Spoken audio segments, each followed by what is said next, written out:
Savais-tu qu'il te suffit de seulement 20 minutes pour changer ta façon de voir le monde?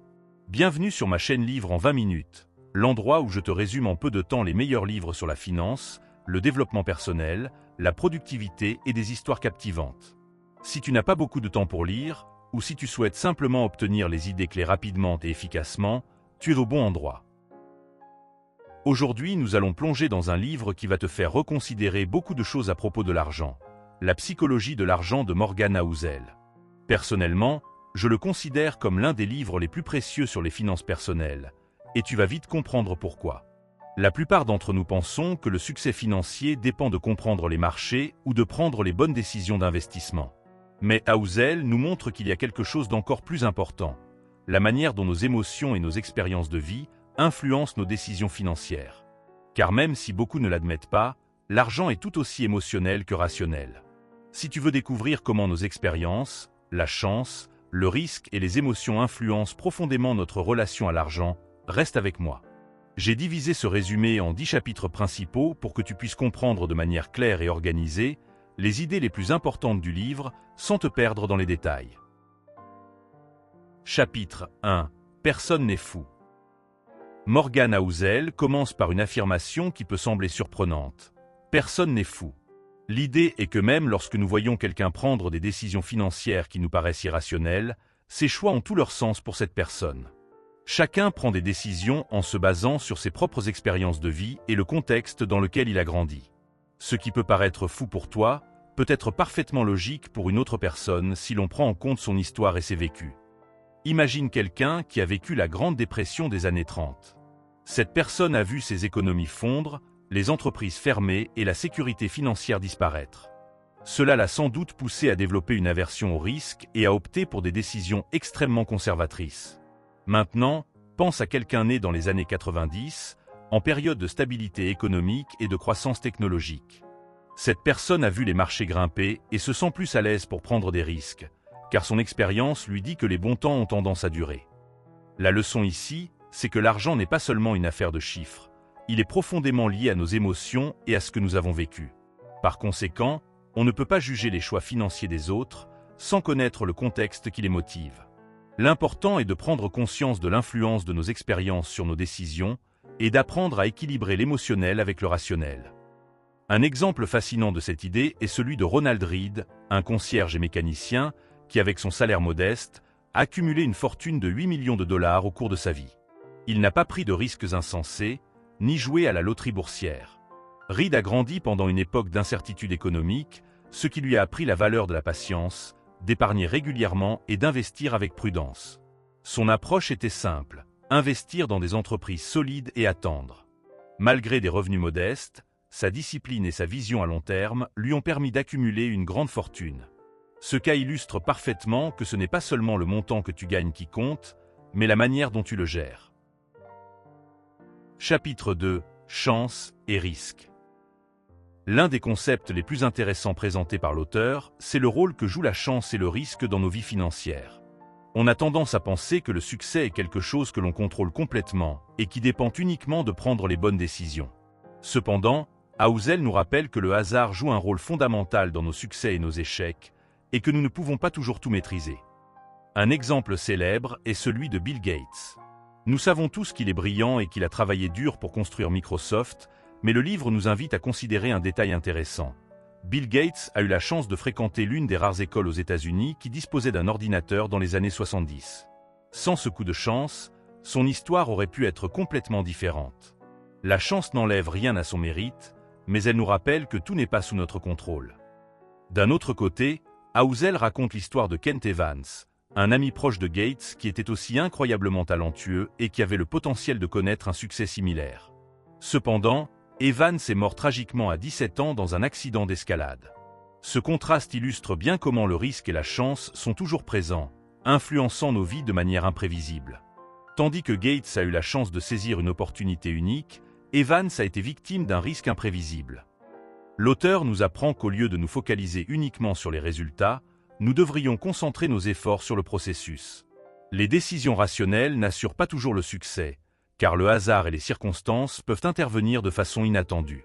Même les meilleures décisions peuvent échouer, tandis que certains réussissent simplement parce qu'ils étaient au bon endroit, au bon moment. L'important est de se préparer à l'imprévu, en diversifiant les risques et en adoptant une stratégie solide pour faire face à l'incertitude. Chapitre 3. Rien n'est jamais assez. Une des idées les plus frappantes du livre est qu'en matière d'argent, le désir d'en avoir toujours plus ne s'arrête jamais. Peu importe la richesse ou le succès que nous accumulons, nous trouvons toujours quelque chose de plus que nous voulons. Cette quête incessante du toujours plus peut être dangereuse et nous amener à prendre des décisions financières peu saines. Housel cite le cas de Rajat Gupta, qui est né dans la pauvreté en Inde et devenu l'un des cadres les plus influents du monde en tant que directeur d'une grande entreprise. Malgré le niveau de réussite qu'il a atteint, Gupta est tombé dans le piège d'en vouloir toujours davantage. Il s'est lancé dans du trading d'informations confidentielles dans le but d'accroître encore sa richesse, ce qui a fini par détruire sa carrière et la mener en prison. Cette histoire nous rappelle clairement que le plus grand danger financier n'est pas toujours de ne pas avoir assez, mais de ne pas savoir quand s'arrêter. L'insatisfaction constante peut nous aveugler et nous pousser à prendre des décisions qui, à long terme, nous nuisent. Ce piège ne concerne pas seulement les milliardaires, mais n'importe qui d'entre nous. Il semble toujours y avoir quelque chose de plus que nous voulons, ce qui nous empêche de profiter de ce que nous avons déjà. L'auteur introduit le concept du « suffisamment ». Savoir quand tu en as assez est fondamental pour mener une vie équilibrée et sereine. La liberté financière ne consiste pas à accumuler sans fin, mais à atteindre un point où tu te sens satisfait de ce que tu as accompli. Avoir plus ne signifie pas toujours vivre mieux. Parfois, la clé est d'apprendre à s'arrêter et à profiter de ce que nous avons déjà. Chapitre 4. Être riche ou posséder la richesse. Une des différences clés soulignées dans le livre est celle entre être riche et posséder de la richesse. Bien que nous utilisions souvent ces termes comme s'ils étaient synonymes, ce sont en réalité des concepts très différents. Être riche, c'est gagner beaucoup d'argent, tandis que posséder de la richesse signifie disposer d'une réserve d'argent que tu n'as pas besoin de dépenser immédiatement. En d'autres termes, la véritable richesse ne se mesure pas à ce que tu peux acheter, mais à ce que tu es capable d'épargner et d'investir sur le long terme. On peut penser à de nombreuses personnalités publiques ou célébrités qui gagnent des millions chaque année, mais qui à la fin de leur carrière se retrouvent sans économie ni investissement. Tout ce qu'ils ont gagné, ils l'ont dépensé en biens matériels, en voitures de luxe, en maisons gigantesques ou en vêtements de marque. À première vue, ils semblent riches, mais en réalité ils n'ont accumulé aucune richesse durable. Puis, lorsque leurs revenus diminuent, ils se retrouvent en position vulnérable. Contrastons cela avec Warren Buffett, l'un des hommes les plus riches du monde. Il vit toujours dans la même maison qu'il a achetée dans les années 50, et il est connu pour son austérité. Son objectif n'est pas d'étaler sa richesse, mais de l'accumuler et de l'investir prudemment. Pour Buffett, la véritable richesse n'est pas ce que tu peux montrer aux autres, mais ce que tu peux garder et faire fructifier avec le temps. Et c'est cette mentalité qui lui a permis de devenir l'un des investisseurs les plus prospères de l'histoire. Cette leçon est cruciale, car nous avons souvent tendance à confondre richesse et luxe. Nous pensons que posséder des objets coûteux est synonyme de réussite, mais en réalité la liberté financière ne se mesure pas à l'argent que nous avons, mais à la part que nous pouvons épargner et investir. La véritable richesse, c'est celle qui te donne le pouvoir de prendre des décisions sans te soucier des dépenses quotidiennes. Chapitre 5. Le paradoxe de la richesse. Habituellement, plus nous accumulons de l'argent, plus nous avons tendance à prendre des risques. Housel appelle cela le paradoxe de la richesse. Plus nous avons d'argent, plus nous nous sentons confiants et plus nous sommes susceptibles de baisser notre garde et de prendre des décisions risquées. Cela peut sembler contradictoire, mais c'est quelque chose qui se produit fréquemment dans le monde financier. Lorsque nous commençons à accumuler des richesses, nous sommes plus prudents et conscients des risques. Mais à mesure que notre patrimoine augmente, nous commençons à nous sentir plus à l'aise et pensons pouvoir encaisser des risques plus importants. Cela peut nous amener à prendre des décisions imprudentes, comme des investissements trop agressifs ou de gros achats qui ne sont pas vraiment justifiés sur le plan financier. L'auteur souligne que plus nous avons d'argent, plus nous devrions nous concentrer sur la préservation de notre patrimoine plutôt que sur la prise de risques inutiles. C'est une leçon précieuse, car la tentation de prendre encore plus de risques au fur et à mesure que notre richesse augmente affecte beaucoup de personnes, des petits investisseurs aux multimillionnaires. Ce chapitre nous rappelle que la richesse s'accompagne d'une responsabilité plus grande. Il ne s'agit pas seulement de gagner toujours plus, mais de conserver ce que nous avons accompli sans perdre de vue l'essentiel. Au lieu d'augmenter les risques, nous devrions nous focaliser sur la stabilité et la sécurité financière à long terme. Chapitre 6. L'indépendance financière. Pour beaucoup de personnes, l'indépendance financière est le véritable objectif. Et cela ne se résume pas seulement à avoir plus d'argent, mais à avoir la liberté de prendre des décisions sans être limité par les besoins économiques immédiats. Housel souligne que l'indépendance financière n'est pas qu'un chiffre sur ton compte en banque. C'est la capacité de contrôler ton temps et tes choix. Avoir suffisamment d'argent pour ne pas dépendre d'un salaire ou de décisions contraintes est une forme de pouvoir. L'indépendance financière te permet de choisir un travail que tu aimes, de prendre ta retraite quand tu le souhaites, ou simplement de passer plus de temps avec ta famille. Dans ce sens, l'argent n'achète pas seulement des choses, il achète aussi de la liberté et du contrôle sur ta vie. En fin de compte, l'indépendance financière te permet de vivre une vie que tu choisis. Disposer d'un coussin financier n'est pas seulement une question de sécurité, c'est aussi une question d'autonomie. Et c'est là, la véritable récompense d'une gestion avisée de son argent. Chapitre 7. La magie des intérêts composés. Un des concepts les plus puissants du livre est celui des intérêts composés. Housel nous rappelle que le temps est l'un des meilleurs alliés pour bâtir sa richesse. Il ne s'agit pas de faire de gros investissements à court terme, mais de laisser le temps travailler en notre faveur, en permettant aux petits gains de s'accumuler et de croître au fil des années. L'exemple le plus parlant est encore Warren Buffett, qui a commencé à investir à 10 ans et n'a jamais cessé pendant plus de 70 ans. Sa fortune ne vient pas seulement de sa capacité à choisir les meilleurs placements, mais de laisser les intérêts composés faire leur travail pendant des décennies. Le véritable secret de Buffett n'est pas tant son talent pour sélectionner les actions, que sa patience à laisser le temps jouer. Les intérêts composés sont un outil puissant, mais ils demandent du temps pour déployer tout leur potentiel.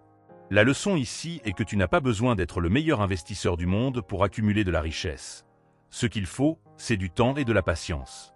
À long terme, l'intérêt composé bat n'importe quelle stratégie de gain rapide ou risquée. Ce concept est fondamental, car il nous apprend que dans le monde de la finance, la patience est un avantage compétitif. Il ne s'agit pas de trouver le raccourci le plus rapide vers la richesse, mais de rester dans le jeu suffisamment longtemps pour que les petits efforts finissent par donner de grands résultats. Chapitre 8. La marge d'erreur. Dans ce chapitre, on introduit le concept de marge d'erreur, une stratégie essentielle pour survivre à l'incertitude financière. Même les meilleures stratégies financières semblent solides en théorie, mais il y aura toujours des imprévus qui peuvent perturber nos plans. Il peut s'agir de crises économiques, de changements politiques, ou même d'événements personnels inattendus. La clé pour gérer l'incertitude est de laisser une marge d'erreur dans nos décisions financières. Une marge d'erreur signifie avoir un coussin pour les moments où les choses ne se passent pas comme prévu. Par exemple, en investissement, il ne suffit pas d'être optimiste et de croire que le marché va monter indéfiniment. Il faut prévoir que les circonstances puissent changer soudainement. Cela peut passer par un fonds d'urgence, un portefeuille diversifié ou tout simplement une attitude plus conservatrice pour certaines décisions. L'auteur illustre cette idée avec la crise financière de 2008. Beaucoup de personnes qui n'avaient pas laissé suffisamment de marge d'erreur, en investissant de façon agressive ou en s'endettant à outrance, ont tout perdu. Ces personnes ont supposé que le marché resterait favorable indéfiniment. En revanche, celles qui avaient un coussin financier, avec des investissements plus sûrs et diversifiés, ont mieux traversé la tempête, et dans certains cas, ont même pu profiter des opportunités qui se présentaient en période de crise. L'importance de ce concept vient du fait qu'on ne peut pas prédire l'avenir et qu'il y aura toujours des facteurs hors de notre contrôle. Avoir une marge d'erreur nous aide non seulement à résister aux moments difficiles, mais aussi à saisir des opportunités en temps de crise. C'est en définitive un outil clé pour notre santé financière et notre tranquillité d'esprit, car il permet d'affronter l'incertitude avec confiance et de prendre des décisions sans craindre constamment le pire. Chapitre 9. Ne pas se comparer aux autres. L'une des pièges les plus courants dans le monde de la finance est la comparaison. Nous nous comparons constamment aux autres. Des amis qui ont une voiture plus récente, le voisin qui a une maison plus grande, ou le collègue de travail qui semble toujours avoir plus de succès. Housel met en garde que la comparaison est une recette pour l'insatisfaction et l'échec financier. Quand on se laisse entraîner par la comparaison, on commence à prendre des décisions impulsives pour essayer de faire mieux que les autres. Cela peut nous pousser à dépenser plus que nécessaire, à prendre des risques inutiles ou à nous sentir constamment insatisfaits, peu importe ce que nous avons accompli. L'astuce, selon l'auteur, est de définir notre propre succès financier en nous basant sur nos objectifs et nos valeurs personnelles, pas sur ce que les autres possèdent. Il y aura toujours quelqu'un qui a plus que toi, et cette comparaison permanente ne fait qu'engendrer de l'anxiété et de mauvaises décisions. Ce chapitre nous invite à cesser de nous mesurer aux standards des autres et à nous concentrer sur ce qui compte vraiment pour nous. Sur le chemin vers la liberté financière, il ne s'agit pas de compétition, mais de trouver ce qui nous apporte paix et stabilité. Chapitre 10. Les émotions et l'argent. Nous arrivons enfin à l'un des aspects les plus importants de l'argent, les émotions. Même si l'on essaye souvent d'être rationnel dans nos décisions financières, la réalité est que la cupidité, la peur et l'euphorie ont un énorme impact sur la façon dont nous gérons notre argent. Housel souligne que, plus que les connaissances techniques, ce sont nos émotions qui déterminent nos actions. Lorsque les marchés sont en hausse, il est facile de céder à la tentation de prendre plus de risques en croyant que les bons temps dureront toujours. Cependant, lorsque les choses tournent mal, la peur nous pousse à prendre des décisions impulsives qui peuvent nuire à nos finances sur le long terme. Un bon exemple de ce phénomène est ce qui s'est passé pendant la bulle Internet.com des années 90. Beaucoup de personnes se sont laissées emporter par l'euphorie des rendements très élevés et ont commencé à investir dans des entreprises technologiques qui, dans de nombreux cas, n'avaient même pas de modèle d'affaires durable. La peur de passer à côté de la grande opportunité a fait perdre tout sens critique à beaucoup d'investisseurs. Quand la bulle a éclaté, les pertes ont été massives pour ceux qui avaient investi de manière impulsive, sans évaluer les risques. C'est là que la cupidité et l'émotion ont triomphé de la logique. La crise financière de 2008 nous montre l'autre face de la médaille, la peur.